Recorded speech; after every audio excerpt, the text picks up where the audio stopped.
بسم اللہ الرحمن الرحیم۔ سامعین کرام، آپ سن رہے ہیں عمران سیریز کے سلسلے کا ایک اردو ناول بلیک زیرو۔ یہ اس سلسلے کی قسط نمبر 5 ہے۔ مجھے امید ہے آپ کو میری یہ کاوش پسند آ رہی ہوگی۔ آپ نے اگر ابھی تک میرا چینل مائی وائس سبسکرائب نہیں کیا تو ابھی میرے چینل کو سبسکرائب کر کے بیل نوٹیفیکیشن آن کر لیجئے تاکہ آنے والی ہر نئی کہانی کی اطلاع بر وقت آپ تک پہنچ سکے۔ عمران دانش منزل کے آپریشن روم میں موجود تھا جب سے اس نے بلیک زیرو کو گریٹ لینڈ بھجوایا تھا۔ اس کا زیادہ وقت دانش منزل میں ہی گزرتا تھا۔ جب اسے دانش منزل سے باہر جانا ہوتا تو وہ دانش منزل کا خودکار حفاظتی سسٹم آن کر دیتا تھا۔ دانش منزل پر شعاعیں پھیلا کر کیمیائی تابکاری کے اثرات ختم کر دیے گئے تھے اور اس نے اللہ تعالیٰ کا شکر ادا کیا تھا کہ جانسن اس کے ہاتھ لگ گیا تھا، ورنہ دارالحکومت کے لاکھوں بے گناہ لوگ مارے جاتے۔ بلیک زیرو نے دانش منزل کی سائنس لیبارٹری ایئر ٹائٹ کر دی تھی۔ اب تابکاری اثرات ختم ہونے کے بعد عمران نے اسے بھی اوپن کر دیا تھا۔ آج کل چونکہ سیکرٹ سروس کے پاس کوئی کیس نہیں تھا، اس لیے تمام ممبران فارغ تھے۔ چونکہ عمران کا زیادہ وقت دانش منزل میں ہی گزرتا تھا، اس لیے وہ ممبران سے کم ہی ملتا تھا۔ اس وقت وہ انٹرنیٹ پر معلومات کی مختلف ویب سائٹس دیکھ رہا تھا کہ اس کے موبائل فون کی گھنٹی بج اٹھی تو اس نے موبائل فون نکال کر دیکھا تو سکرین پر جولیا کے نمبر فلیش کر رہے تھے۔ عمران نے موبائل فون آن کر کے کان سے لگا لیا۔ ہیلو عمران، تمام ساتھی میرے فلیٹ پر ہیں، تم بھی آ جاؤ، میں نے چائنیز رائس بنائے ہیں۔ دوسری طرف سے جولیا کی آواز سنائی دی۔ جی، آپ کون بول رہی ہیں؟ عمران نے لڑکی کی آواز میں جولیا سے پوچھا۔ سوری، رانگ نمبر، جولیا نے کہا اور فوراً ہی سلسلہ منقطع ہو گیا۔ 2-3 سیکنڈ کے بعد پھر اس کے موبائل فون پر کال آنے لگی تو عمران نے مسکراتے ہوئے کال ریسیو کی۔ یہ رانگ نمبر نہیں ہے، یہ نمبر عمران صاحب کا ہی ہے۔ عمران نے پھر ایک مرتبہ لڑکی کی آواز میں کہا۔ تم کون ہو اور عمران کہاں ہے؟ دوسری طرف سے جولیا نے چونکتے ہوئے پوچھا۔ میں عمران صاحب کی آکسفورڈ کی کلاس فیلو ہوں۔ ہم دونوں زمانہ طالب علمی میں بہت اچھے دوست رہے ہیں۔ پھر سائنس کی ڈگری لینے کے بعد مجھے گریٹ لینڈ میں ایک لیبارٹری میں ملازمت مل گئی۔ اب بہت عرصے بعد میں چند ماہ کی چھٹیوں پر پاک ایشیا آئی ہوں اور آج کل عمران صاحب کی مہمان ہوں۔ عمران نے مسلسل بولتے ہوئے کہا۔ تم نے یہ نہیں بتایا کہ عمران خود اس وقت کہاں ہے؟ جولیا نے کہا۔ عمران صاحب اس وقت مارکیٹ گئے ہوئے ہیں، عمران نے بدستور نسوانی لہجے میں کہا۔ عمران مارکیٹ گیا ہوا ہے؟ اس کا ملازم سلیمان کہاں ہے؟ جولیا نے حیرانی سے پوچھا۔ عمران صاحب نے میری وجہ سے سلیمان کو چند دن کی چھٹی دے کر گاؤں بھیج دیا ہے، عمران نے شرماتے ہوئے لہجے میں کہا۔ عمران صاحب، اگر آپ نے چائنیز رائس کھانے ہیں تو فوراً مس جولیا کے فلیٹ پر آ جائیں۔ اس مرتبہ صفدر کی آواز سنائی دی۔ غالباً اس نے جولیا کے ہاتھوں سے ریسیور لے لیا تھا۔ عمران کچھ کہنا ہی چاہتا تھا لیکن اس کا منہ کھلے کا کھلا ہی رہ گیا کیونکہ دوسری طرف سے ریسیور رکھا جا چکا تھا۔ عمران نے منہ بناتے ہوئے سیٹلائٹ موبائل فون میز پر رکھ دیا۔ وہ جولیا کے فلیٹ پر جانا چاہتا تھا کیونکہ جولیا چائنیز رائس بہت اچھے بناتی تھی، لیکن اس سے پہلے اس نے بلیک زیرو کی خیریت معلوم کرنے کا سوچا۔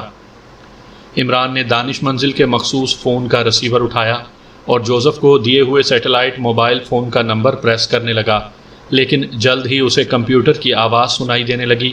کمپیوٹر بتا رہا تھا کہ اس کا مطلوبہ نمبر آف ہے۔ اس نے 2-3 بار کوشش کی لیکن ہر بار اسے ایک ہی جواب ملا۔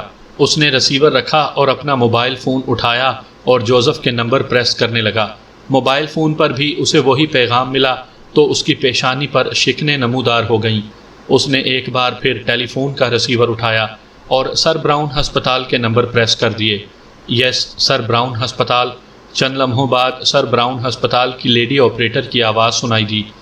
میں پاک ایشیا سے بول رہا ہوں، VIP وارڈ کے ڈاکٹر سر میلکم سے بات کروائیں، عمران نے کہا۔ 1 منٹ ہولڈ کریں، دوسری طرف سے کہا گیا اور پھر لائن پر خاموشی چھا گئی۔ Hello, doctor Malcolm speaking. چند لمحوں کی خاموشی کے بعد ایک آواز سنائی دی۔ ڈاکٹر صاحب، پاک ایشیا کا ایک مریض جو کہ تابکاری اثرات سے متاثر ہوا ہے آپ کے وارڈ میں زیر علاج ہے، مجھے اس کی خیریت معلوم کرنی ہے، عمران نے کہا۔ اوہ، آپ اس مریض کے کیا لگتے ہیں؟ ہم نے پاک ایشیا میں اس مریض کے گھر والوں سے رابطہ کرنے کی کوشش کی ہے لیکن ہمیں کوئی کامیابی نہیں ہو سکی۔ اب ہم مجبوراً پاک ایشیا کے سفیر سے رابطہ کر رہے تھے۔ ڈاکٹر میلکم کی گھبرائی ہوئی آواز سنائی دی تو عمران کے دل کی دھڑکن یکدم تیز ہو گئی۔ کیوں، کیا ہوا ہے ڈاکٹر صاحب؟ عمران نے دھڑکتے دل کے ساتھ پوچھا۔ جناب، اس مریض کو نامعلوم افراد نے اغوا کر لیا ہے۔ ہمارے ہسپتال کے 6 آدمی مارے گئے ہیں، جن میں 5 مرد اور 1 لڑکی شامل ہے۔ دوسری طرف سے ڈاکٹر میلکم نے کہا تو عمران کو اطمینان محسوس ہوا کہ بلیک زیرو زندہ ہے۔ اغوا ہونے سے پہلے مریض کی حالت کیسی تھی؟ کیا وہ خطرے سے باہر تھا؟ عمران نے پوچھا۔ جی ہاں، وہ حیرت انگیز طور پر صحت یاب ہو رہا تھا، ڈاکٹر میلکم نے کہا۔ اس مریض کے ساتھ اس کا ایک حبشی ملازم بھی تھا۔ وہ حبشی ملازم اس وقت کہاں ہے؟ عمران نے پوچھا۔ جناب، اس مریض کے اغوا ہونے سے پہلے اس کا حبشی ملازم بھی غائب ہو گیا تھا۔ ہم نے اس کی رپورٹ بھی پولیس میں درج کروا دی تھی، ڈاکٹر میلکم نے کہا۔ اب ایسا ہے کہ میں بین الاقوامی پریس کانفرنس کر کے آپ کے ہسپتال کے خلاف بیان دوں گا اور پھر عالمی عدالت میں آپ کے ہسپتال کے خلاف کروڑوں ڈالرز ہرجانے کا دعویٰ کروں گا، عمران نے کہا۔ او سر، ایسا مت کیجیے گا، عالمی سطح پر ہمارے ہسپتال کی ساکھ تباہ ہو جائے گی۔ آپ گریٹ لینڈ تشریف لے آئیں اور ہمارے ہسپتال کی انتظامیہ سے مذاکرات کر لیں۔ عمران کی بات سن کر ڈاکٹر میلکم نے گھبرائے ہوئے لہجے میں کہا، آپ نے ہمارا مریض اغوا کروا دیا ہے، آپ سے کسی صورت میں مذاکرات نہیں ہوں گے، عمران نے غصیلے لہجے میں کہا اور پھر اس نے ریسیور کریڈل پر پٹخ دیا۔ عمران سوچنے لگا کہ بلیک زیرو کی بازیابی کے لیے کیا کیا جائے۔ پاک ایشیا چھوڑ کر جانا اس کے لیے ممکن نہیں تھا، کیونکہ اس دوران اگر کوئی مجرم تنظیم پاک ایشیا آ جاتی تو اسے سنبھالنے والا کوئی نہیں تھا۔ پاک ایشیا میں بلیک زیرو یا عمران کا ہونا بہت ضروری تھا۔ بلیک زیرو کے اغوا نے اسے پریشان کر دیا تھا۔ جوزف کی گمشدگی کی اسے فکر نہیں تھی، کیونکہ جوزف صحیح سلامت اور صحت مند تھا۔ وہ کسی کے لیے بھی ترنے والا ثابت نہیں ہو سکتا تھا، جبکہ بلیک زیرو حرکت کرنے کی پوزیشن میں نہیں تھا، اس لیے اسے بلیک زیرو کی طرف سے فکر ہو رہی تھی۔ پھر اس نے سیکرٹ سروس کے ارکان کو گریٹ لینڈ بھجوانے کا فیصلہ کیا۔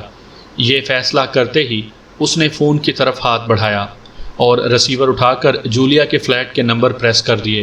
چند لمحوں بعد دوسری طرف سے ریسیور اٹھا لیا گیا۔ X2، عمران نے X2 کے مخصوص لہجے میں کہا۔ یس سر، جولیا اسپیکنگ۔ دوسری طرف سے جولیا کی مؤدبانہ آواز سنائی دی۔ تمام ممبرز کو کال کرو کہ وہ فوری طور پر دانش منزل کے میٹنگ روم میں پہنچ جائیں، ایک فوری اور اہم میٹنگ ہے، عمران نے کہا اور اس کے ساتھ ہی اس نے ریسیور رکھ دیا۔ پھر تقریباً آدھ گھنٹے بعد تمام ممبران دانش منزل کی میٹنگ ہال میں پہنچ گئے۔ عمران سکرین پر انہیں دیکھ رہا تھا اور ان کی باتیں بھی سن رہا تھا۔ مس جولیا، عمران صاحب نظر نہیں آ رہے، چوہان نے جولیا سے مخاطب ہو کر کہا۔ میں تو صرف سیکرٹ سروس کے ممبران کو کال کرتی ہوں، عمران کو ہمیشہ چیف ہی کال کر کے بلاتا ہے، اب بھی اگر چیف نے اسے بلایا ہے تو وہ آ جائے گا، جولیا نے کہا۔ ہر موقع پر اس کی موجودگی ضروری بھی نہیں ہے، وہ سیکرٹ سروس کا باقاعدہ ممبر تو نہیں ہے، تنویر نے منہ بناتے ہوئے کہا۔ عمران صاحب سیکرٹ سروس کے باقاعدہ ممبر نہ صحیح، لیکن وہ پاک ایشیا سیکرٹ سروس کے لیے ریڑھ کی ہڈی کی حیثیت رکھتے ہیں، خاور نے کہا، جبکہ عمران سکرین پر انہیں غور سے دیکھ رہا تھا۔ خاور کی بات سن کر جولیا کا چہرہ کھل اٹھا تھا، جبکہ تنویر نے ایسے منہ بنا لیا تھا جیسے وہ قونین کی گولیاں چبا رہا ہو۔ خاور ٹھیک کہہ رہا ہے تنویر، عمران صاحب سیکرٹ سروس کے لیے لازم و ملزوم ہو چکے ہیں، صدیقی نے بھی خاور کی بات کی تائید کرتے ہوئے کہا۔ لازم و ملزوم نہیں، ہم پر لازم ہو چکا ہے، ہر وقت ہماری بے عزتی کرتا رہتا ہے، تنویر نے بدستور منہ بناتے ہوئے کہا تو تمام ممبران کے چہروں پر مسکراہٹ پھیل گئی، اور پھر اس سے پہلے کہ ان میں سے کوئی بات کرتا، عمران نے میٹنگ ہال کا سپیکر آن کر دیا۔ سپیکر آن ہونے کی آواز ان سب نے بھی سن لی تھی، اس لیے وہ سب مستعد ہو کر بیٹھ گئے۔ ہیلو ممبرز، امید ہے آپ سب خیریت سے ہوں گے، عمران نے X2 کے مخصوص لہجے میں کہا۔ X2 کی آواز سن کر میٹنگ ہال میں موجود تمام ممبرز نے اسبات میں سر ہلا دیے۔ ممبرز، آپ جانتے ہیں کہ پاک ایشیا سیکرٹ سروس صرف آپ لوگوں پر ہی مشتمل نہیں ہے، بلکہ یہ بہت وسیع نیٹ ورک ہے۔ اندرون ملک اور دنیا بھر میں بے شمار اس کے سیکرٹ ایجنٹس موجود ہیں، اس کے کئی شعبے ہیں، دارالحکومت میں ہی کئی لوگ ایسے ہیں جنہیں آپ نہیں جانتے، اور جو آپ کو نہیں جانتے، مختلف اداروں میں بھی ہمارے نمائندے موجود ہوتے ہیں، لیکن اس ادارے کے دیگر لوگ یہ نہیں جانتے کہ ان کے درمیان رہنے والا یہ شخص دراصل سیکرٹ ایجنٹ ہے، عمران نے X2 کے لہجے میں کہا، اور پھر سکرین پر ممبران کے تاثرات دیکھنے لگا۔ یس چیف، ہم سب یہ بات اچھی طرح جانتے ہیں، عمران کے خاموش ہونے پر جولیا نے کہا۔ یہاں ایک انتہائی خفیہ لیبارٹری میں طاہر نامی ہمارا ایک انتہائی اہم ایجنٹ کام کرتا ہے۔ وہ نہ صرف ہمارا سیکرٹ ایجنٹ ہے بلکہ ایک قابل سائنسدان بھی ہے۔ ملک و قوم کے لیے اس کی خدمات قابل تعریف ہیں۔ ایک سائنسی تجربے کے دوران ہمارا یہ آدمی تابکاری اثرات سے متاثر ہو گیا۔ پاک ایشیا میں اس کا علاج نہیں ہو سکتا تھا، اس لیے اسے جوزف کے ہمراہ گریٹ لینڈ کے سر براؤن ہسپتال میں علاج کے لیے بھیجا گیا، لیکن ان دونوں کو ہسپتال سے اغوا کر لیا گیا ہے، عمران نے مسلسل بولتے ہوئے کہا۔ تمام ممبرز اس کی بات غور سے سن رہے تھے۔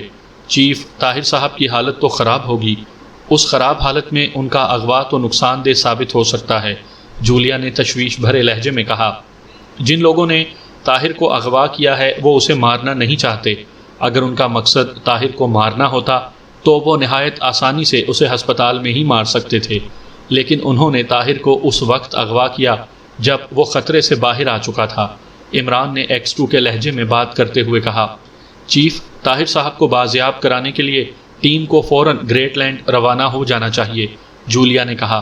ہاں، آپ لوگوں کو یہ حالات بتانے کے لیے اور ٹیم کی گریٹ لینڈ روانگی کے لیے میں نے یہ میٹنگ کال کی ہے۔ تنویر، صدیقی اور جولیا پر مشتمل ٹیم گریٹ لینڈ جا رہی ہے۔ جولیا اس ٹیم کی لیڈر ہوگی، عمران نے کہا تو تنویر کا چہرہ خوشی سے کھل اٹھا۔ چیف، کیا عمران ہمارے ساتھ نہیں جا رہا؟ جولیا نے ڈرے ڈرے لہجے میں X2 سے پوچھا۔ عمران کی موجودگی میں تمام ممبران عمران پر انحصار کرتے ہیں اور اپنی صلاحیتوں کو بروئے کار نہیں لاتے۔ عمران نے آپ لوگوں کو سہل پسند بنا دیا ہے، اس لیے میں نے فیصلہ کیا ہے کہ اس بار عمران کو آپ کے ساتھ نہ بھیجا جائے، عمران نے X2 کے مخصوص لہجے میں کہا۔ اوکے چیف، ہم عمران کے بغیر بھی بہترین کارکردگی کا مظاہرہ کریں گے، جولیا نے کہا۔ اگر کسی نے کوئی سوال پوچھنا ہے تو پوچھ سکتا ہے، عمران نے کہا۔ چیف، کیا گریٹ لینڈ جانے والی ٹیم کے اراکین میں اضافہ نہیں ہو سکتا؟ صفدر نے مؤدبانہ لہجے میں کہا۔ عمران جانتا تھا کہ اپنے نظر انداز کیے جانے پر وہ رنجیدہ ہے۔ کس ممبر سے کیا کام لینا ہے اور کس وقت لینا ہے یہ میں بہتر جانتا ہوں، تم نہیں، عمران نے سرد لہجے میں کہا۔ اس کے بعد کسی کو بھی ہمت نہ ہوئی کہ وہ X2 سے کوئی سوال کر سکے۔ باقی ممبرز کی پاک ایشیا میں ضرورت ہے، اس لیے مختصر ٹیم کو گریٹ لینڈ بھجوایا جا رہا ہے۔ اب تم لوگ واپس جا سکتے ہو، عمران نے سرد لہجے میں کہا اور مائک آف کر دیا۔ انتہائی حیرت انگیز، راڈاک صاحب، اس مریض کو تو ہوش آ رہا ہے، ڈاکٹر سمتھ نے حیرت بھرے لہجے میں کہا۔ راڈاک، ڈاکٹر سمتھ، ڈینیل اور اینڈریو اس وقت مشین روم میں موجود تھے۔ کمرے میں بہت سی چھوٹی بڑی مشینیں موجود تھیں۔ انہوں نے بلیک زیرو کو ایک بیڈ پر لٹایا ہوا تھا اور اس کے سر پر ایک کنٹوپ چڑھا ہوا تھا، اور ایک چھوٹی سی مشین پر لائنیں اور نقطے ابھر کر غائب ہو رہے تھے۔ اینڈریو اس سیکشن کا انچارج تھا اور وہ اس وقت ان مشینوں کو آپریٹ کر رہا تھا۔ میں نے ایسا کیس اپنی ساری زندگی میں نہیں دیکھا اور میری باقی عمر حیرت میں گزر جائے گی، ڈاکٹر سمتھ نے کہا، جبکہ راڈاک مشین پر ابھرنے والی لائنوں کو غور سے دیکھ رہا تھا۔ ڈاکٹر سمتھ، اب مریض کا دماغ صحیح طور پر کام کرنے لگ گیا ہے، کیا ہم اس کے لاشعور کو چیک کر سکتے ہیں؟ راڈاک نے بلیک زیرو کے دماغ کی لائنوں کو دیکھنے کے بعد ڈاکٹر سمتھ سے کہا تو ڈاکٹر سمتھ بھی سکرین کو غور سے دیکھنے لگا۔ اگر کوئی اور شخص ہوتا تو میں آپ کو منع کرتا، لیکن اس شخص کے لیے میں آپ کو منع نہیں کروں گا، ڈاکٹر سمتھ نے کہا تو راڈاک نے اثبات میں سر ہلا دیا اور اینڈریو کی طرف دیکھا۔ اینڈریو، مشین S3 کا ہیڈ فون اس کے کانوں میں فٹ کرو، راڈاک نے اینڈریو سے مخاطب ہو کر کہا۔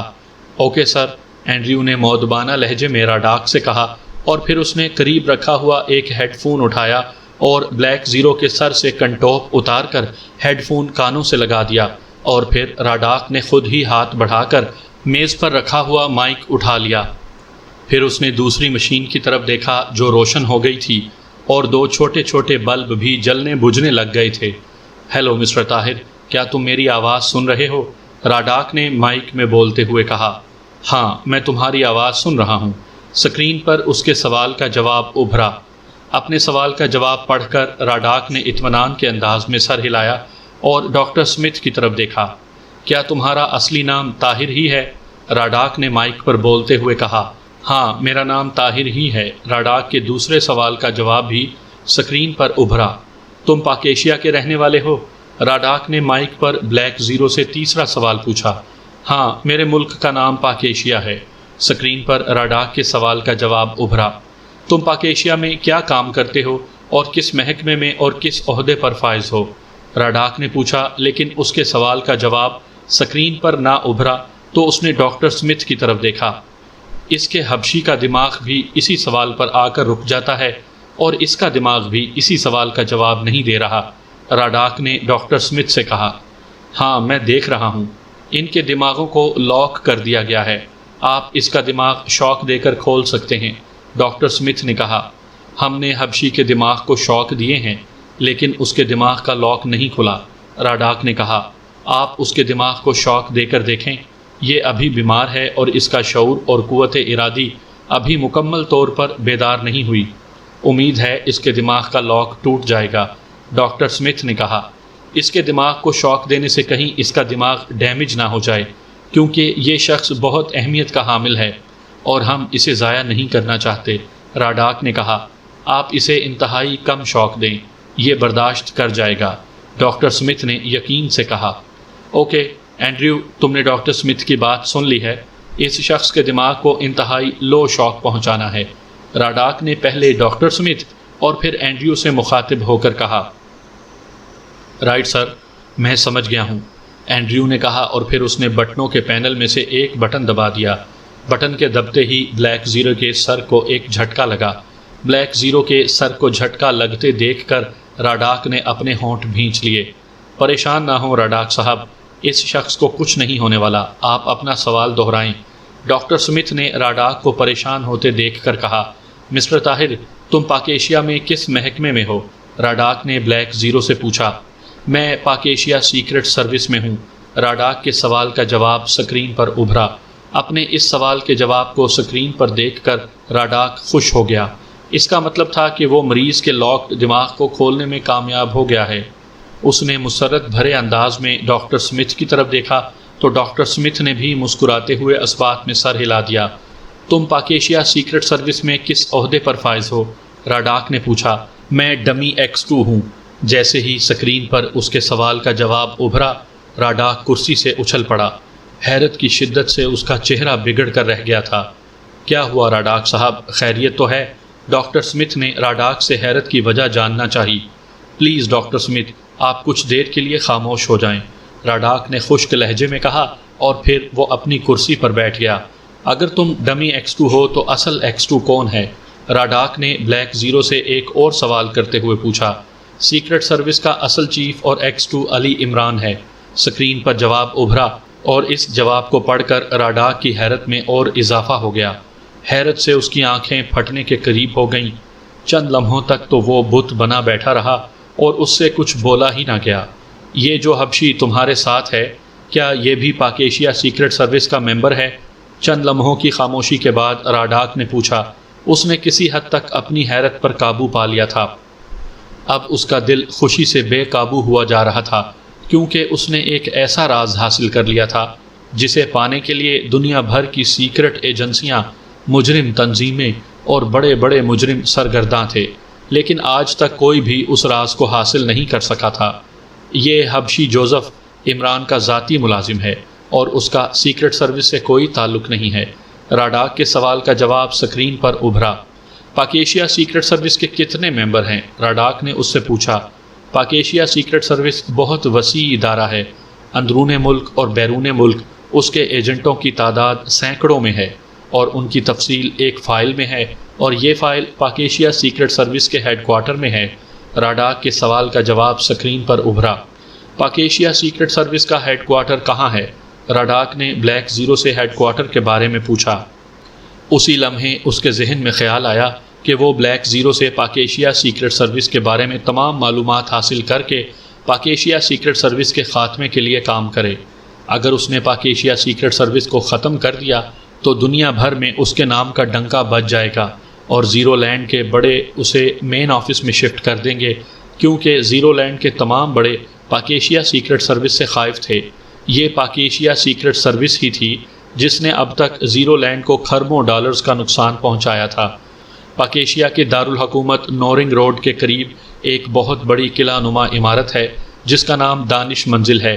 یہی دانش منزل پاک ایشیا سیکرٹ سروس کا ہیڈ کوارٹر ہے۔ راڈاک کے سوال کا جواب سکرین پر ابھرا تو راڈاک کی خوشی میں اضافہ ہو گیا۔ پاک ایشیا سیکرٹ سروس کے ان ممبران کے نام بتاؤ جو پاک ایشیا سیکرٹ سروس میں ریڑھ کی ہڈی کی حیثیت رکھتے ہیں اور تم سے زیادہ اٹیچ ہیں، راڈاک نے بلیک زیرو سے پوچھا۔ ان میں جولیا ہے جو کہ پاک ایشیا سیکرٹ سروس کی ڈپٹی چیف ہے۔ صفدر، نعمانی، تنویر، چوہان، صدیقی اور خاور بھی شامل ہیں۔ یہ زیادہ اہم ارکان ہیں اور دارالحکومت میں ہی رہتے ہیں۔ بلیک زیرو کے دماغ سے راڈاک کے سوال کا جواب نکلا اور سکرین پر نمودار ہوا۔ ان کے ایڈریس بتاؤ، راڈاک نے بلیک زیرو سے پوچھا۔ ان کا کوئی مستقل ایڈریس نہیں ہے، یہ لوگ اپنی رہائش گاہیں بدلتے رہتے ہیں۔ راڈاک کے سوال کا جواب سکرین پر ابھرا۔ تم لوگوں نے دانش منزل کی حفاظت کا کیا بندوبست کیا ہوا ہے؟ راڈاک نے پوچھا۔ دانش منزل کی حفاظت؟ سکرین پر اتنا ہی جواب ابھرا تھا کہ بلیک زیرو کے سر کو ایک جھٹکا لگا۔ او، جلدی سے میرا میڈیکل باکس مجھے دو، ڈاکٹر سمتھ نے ڈینیل سے تیز لہجے میں کہا تو ڈینیل جلدی سے اٹھ کر دوسری میز کی طرف بڑھا جہاں ڈاکٹر سمتھ کا میڈیکل باکس رکھا ہوا تھا۔ اس نے وہ باکس اٹھایا اور جلدی سے ڈاکٹر سمتھ کی طرف بڑھا دیا۔ ڈاکٹر سمتھ نے ایک انجیکشن تیار کیا اور اسے بلیک زیرو کے بازو میں انجیکٹ کر دیا۔ اس کے بعد اس نے 2 مزید انجیکشن بھی تیار کر کے بلیک زیرو کو لگا دیے۔ راڈاک صاحب، آپ فی الحال اس سے مزید کوئی سوال نہ پوچھیں، اس کے دماغ کو آرام کرنے دیں، ڈاکٹر سمتھ نے راڈاک سے مخاطب ہو کر کہا۔ ڈاکٹر سمتھ، میں تقریباً تمام سوال پوچھ چکا ہوں، آئیے آفس میں چل کر بیٹھتے ہیں۔ اینڈریو، تم نے مریض کا خیال رکھنا ہے اور اس نرس کو بھی بلا لو جو مریض کی دیکھ بھال کر رہی ہے۔ راڈاک نے پہلے ڈاکٹر سمتھ اور پھر اینڈریو سے مخاطب ہو کر کہا۔ اوکے سر، اینڈریو نے مؤدبانہ لہجے میں کہا، اور پھر ڈاکٹر سمتھ ڈینیل راڈاک کے ساتھ اس کے آفس میں آ گئے۔ راڈاک نے بیٹھنے سے پہلے الماری کھول کر اس میں سے شراب کی بوتل اور 2 گلاس نکال لیے۔ ڈینیل، تم حبشی کو زیرو ہاؤس شفٹ کر دو اور واپسی پر وٹوری کو ساتھ لیتے آنا، راڈاک نے تحکمانہ لہجے میں کہا تو ڈینیل نے دونوں کو ادب سے سلام کیا اور آفس سے باہر چلا گیا۔ راڈاک نے دونوں گلاسوں میں شراب ڈالی اور ایک گلاس اس نے ڈاکٹر سمتھ اور دوسرا اپنے سامنے رکھ لیا۔ ڈاکٹر سمتھ، سب سے پہلے تو میں آپ سے معذرت چاہوں گا کہ میں نے مشین روم میں آپ سے سخت لہجے میں ایک بات کہی۔ دراصل اس وقت میں اپنے ہوش میں نہیں تھا۔ مجھے اسی لمحے ایک ایسا راز معلوم ہوا جسے معلوم کرنے کے لیے دنیا بھر کی سیکرٹ ایجنسیاں اور بڑے بڑے مجرم سرگرداں ہیں۔ درجنوں بلکہ سینکڑوں بڑے بڑے بین الاقوامی مجرم اور سیکرٹ ایجنٹ پاگل کتوں کی طرح ٹکریں مار مار کر مر گئے ہیں، لیکن وہ نہیں جان پائے تھے کہ X2 کون ہے۔ لیکن میں نے یہ راز جان لیا ہے، اس لیے اس وقت میں اپنے ہوش میں نہیں رہا تھا۔ راڈاک نے معذرت بھرے لہجے میں کہا۔ ہاں، جب کبھی انسان کو اچانک کوئی بہت بڑی خوشی یا غم ملے تو ایسا ہو جاتا ہے۔ کوئی بات نہیں، میں نے آپ کی بات کا برا نہیں مانا، ڈاکٹر سمتھ نے کہا۔ تھینک یو ڈاکٹر سمتھ، راڈاک نے کہا اور شراب کا گلاس منہ سے لگا لیا۔ یہ مریض کب تک مکمل طور پر صحت یاب ہو جائے گا؟ راڈاک نے ایک ہی سانس میں شراب کا گلاس خالی کرتے ہوئے پوچھا۔ جس تیزی سے یہ صحت مند ہو رہا ہے، امید ہے کہ یہ 1 ہفتے میں مکمل طور پر صحت یاب ہو جائے گا، ڈاکٹر سمتھ نے کہا۔ کمال کر دیا ہے آپ نے ڈاکٹر سمتھ، راڈاک نے ستائش بھرے لہجے میں کہا۔ اب آپ نے اس کے بارے میں حتمی فیصلہ کیا کیا ہے؟ ڈاکٹر سمتھ نے پوچھا۔ ڈاکٹر صاحب، آپ تو جانتے ہیں کہ زیرو لینڈ ایسے لوگوں کی قدر کرتا ہے اور زیرو لینڈ کے بڑے ہر ممکن کوشش کرتے ہیں کہ ایسے لوگوں کو اپنے ساتھ میں لا لیں۔ ان کے پاس ایسی مشینیں بھی ہیں جو انسان کی سوچ کو مستقل طور پر بدل دیتی ہیں۔ میں اسے بھی زیرو لینڈ کے بڑوں کے حوالے کر دوں گا، وہ مشینوں سے ہی اس کی سوچ بدل کر ہمیشہ کے لیے اسے زیرو لینڈ کا وفادار بنا لیں گے۔ یہ شخص زیرو لینڈ کا قیمتی سرمایہ ہوگا، راڈاک نے کہا تو ڈاکٹر سمتھ نے اسبات میں سر ہلا دیا۔ اس نے گلاس میں بچی ہوئی باقی ماندہ شراب کو حلق میں انڈیلا اور پھر کرسی سے اٹھ کھڑا ہوا۔ میں اب اجازت چاہوں گا، میری ضرورت ہو تو مجھے بلوا لینا، ڈاکٹر سمتھ نے کہا تو راڈاک نے اٹھ کر اس سے ہاتھ ملایا اور پھر وہ آفس سے باہر نکل گیا۔ راڈاک کرسی پر بیٹھا اور اس نے ایک بار پھر گلاس کو شراب سے بھر لیا اور سپ کرنے لگا۔ شراب پینے کے ساتھ ساتھ وہ پاک ایشیا سیکرٹ سروس کے بارے میں سوچ رہا تھا۔ جب گلاس خالی ہو گیا تو اس نے ایک بار پھر گلاس شراب سے بھر لیا۔ یہ گلاس اس نے آدھا ہی پیا تھا کہ اس کے آفس کا دروازہ کھلا اور ڈینیل ایک اور نوجوان کے ساتھ اندر داخل ہوا۔ ان دونوں نے مؤدبانہ انداز میں راڈاک کو سلام کیا اور اس کے سامنے کھڑے ہو گئے۔ ڈینیل کے ساتھ آنے والا نوجوان وٹوری تھا۔ وٹوری زیرو لینڈ کا تیز ترین اور فعال ایجنٹ تھا۔ وہ عموماً غیر ملکی مشنز پر رہتا تھا اور آسان مشنز اسے پسند ہی نہیں تھے۔ مشکل ترین اور جان لیوا مشنز وہ خوشی سے کرتا تھا، اس لیے اسے انتہائی کٹھن مشنز پر بھیجا جاتا تھا۔ راڈاک کے نزدیک پاک ایشیا جا کر پاک ایشیا سیکرٹ سروس کے خلاف کام کرنا بھی انتہائی مشکل مشن تھا، اس لیے اس نے اس مشن پر وٹوری کو بھیجنے کا فیصلہ کیا۔ تم نے حبشی کو زیرو ہاؤس شفٹ کر دیا ہے؟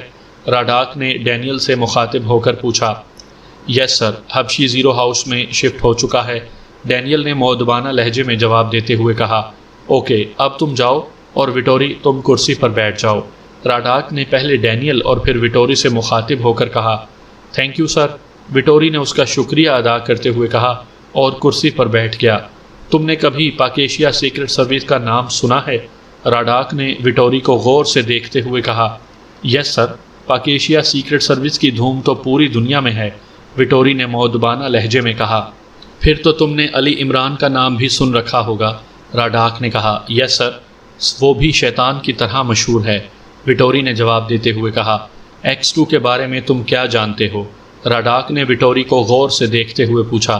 اس کے بارے میں صرف اتنا جانتا ہوں سر کہ X2 پاک ایشیا سیکرٹ سروس کے چیف کا کوڈ نام ہے۔ وہ کون ہے، کہاں رہتا ہے، یہ تو کوئی بھی نہیں جانتا، وٹوری نے کہا۔ میں X2 کے بارے میں جانتا ہوں، راڈاک نے مسکراتے ہوئے کہا۔ جی سر، وٹوری نے حیرت کی شدت سے ہکلاتے ہوئے کہا تو راڈاک کی مسکراہٹ اور گہری ہو گئی۔ ہاں، علی عمران ہی دراصل X2 ہے، اور پاک ایشیا سیکرٹ سروس کا ہیڈ کوارٹر نورنگ روڈ کے قریب ایک قلعہ نما عمارت ہے، وہاں اور کوئی عمارت اس جیسی نہیں ہے، راڈاک نے کہا تو وٹوری کی آنکھیں حیرت سے پھیلنے لگیں۔ سر، آپ کہہ رہے ہیں تو یقیناً یہ سچ ہی ہوگا، وٹوری نے حیرت بھرے لہجے میں کہا۔ پاک ایشیا کے دارالحکومت میں رہنے والے سیکرٹ سروس کے خاص ممبران جولیا، صفدر، تنویر، صدیقی، چوہان اور نعمانی ہیں، جو پاک ایشیا سیکرٹ سروس میں ریڑھ کی ہڈی کی حیثیت رکھتے ہیں۔ اگر پاک ایشیا سیکرٹ سروس کے ہیڈ کوارٹر کو تباہ کر دیا جائے اور عمران سمیت ان افراد کو بھی ختم کر دیا جائے تو پاک ایشیا سیکرٹ سروس کا خاتمہ ہو سکتا ہے، اور پاک ایشیا سیکرٹ سروس کا خاتمہ اتنا بڑا کارنامہ ہوگا کہ زیرو لینڈ کے بڑے ہم پر انعامات کی بارش کر دیں گے، راڈاک نے کہا تو وٹوری کی آنکھیں بھی چمک اٹھیں۔ سر، عمران کے لیے تو زیرو لینڈ کے چند بڑے اپنے دل میں نرم گوشہ رکھتے ہیں، ان کی خواہش ہے کہ عمران ہمارے ساتھ شامل ہو جائے، وٹوری نے کہا۔ ہاں، ہمارے چند بڑے عمران اور کرنل فریدی کو اپنے ساتھ ملانا چاہتے ہیں، لیکن وہ اب ان دونوں سے مایوس ہوتے جا رہے ہیں، لہٰذا اگر اب ہم عمران کو ختم کر دیتے ہیں تو اس سے کوئی فرق نہیں پڑے گا، راڈاک نے کہا۔ سر، کیا ہمارے بڑوں کو بھی یہ بات معلوم ہو گئی ہے کہ علی عمران ہی دراصل X2 ہے، وٹوری نے کہا۔ نہیں، یہ بات صرف مجھے معلوم ہے، جب تم مشن مکمل کر کے آؤ گے تو میں رپورٹ دیتے ہوئے اس بات کا بھی ذکر کر دوں گا، فی الحال میں انہیں نہیں بتانا چاہتا، راڈاک نے کہا۔ اوکے سر، میں آج ہی اس مشن پر روانہ ہو جاتا ہوں، آپ کی بتائی ہوئی معلومات میرے لیے بہت ہیں، وٹوری نے کہا۔ ہاں، تم اب جاؤ اور روانگی کی تیاری کرو، پاک ایشیا میں ناکامی کا مطلب تو تم جانتے ہو، صرف اور صرف موت، راڈاک نے اس مرتبہ اپنے مخصوص کرخت لہجے میں کہا تو وٹوری نے اسبات میں سر ہلا دیا، اور پھر وہ اٹھا اور اس نے راڈاک کو سلام کیا اور آفس سے باہر نکل گیا۔ بلیک زیرو کو یوں محسوس ہو رہا تھا جیسے وہ کوئی خواب دیکھ رہا ہو۔ خواب میں وہ خود کو ایک بیڈ پر لیٹے ہوئے محسوس کر رہا تھا، اس کے ارد گرد چند کرسیوں پر لوگ بیٹھے ہوئے تھے، ان میں سے ایک آدمی بلیک زیرو سے گفتگو بھی کر رہا تھا۔ یہ گفتگو کافی دیر تک ہوتی رہی تھی۔ بلیک زیرو کو اپنے سر میں شدید درد محسوس ہوا تھا، اور اس کے ساتھ ہی اسے ایسا محسوس ہو رہا تھا کہ وہ تاریک کنویں میں گر گیا ہو۔ پھر جس تاریکی میں جگنو چمکتا ہے، اس طرح اس کے ذہن میں بھی جگنو سا چمکا، اور پھر آہستہ آہستہ اس کا ذہن اندھیروں سے نکل کر روشنی میں آ گیا۔ وہ کافی دیر تک بے حس و حرکت پڑا رہا، اس کا ذہن بھی خالی تھا۔ پھر آہستہ آہستہ اسے گزری ہوئی باتیں اور واقعات یاد آنے لگے۔ اسے یاد آ گیا تھا کہ کس طرح عمران ایک ٹیوب میں کیمیائی مواد لایا تھا اور اس کیمیائی مواد سے دانش منزل کی سائنس لیبارٹری میں گرمی اور بو پھیلی تو اس نے لیبارٹری کو ایئر ٹائٹ کر دیا تھا۔ اور پھر آخری بات جو اسے یاد آئی تھی وہ یہ تھی کہ اس نے عمران کے فلیٹ کے نمبر ملائے تھے اور پھر وہ بے ہوش ہو گیا تھا۔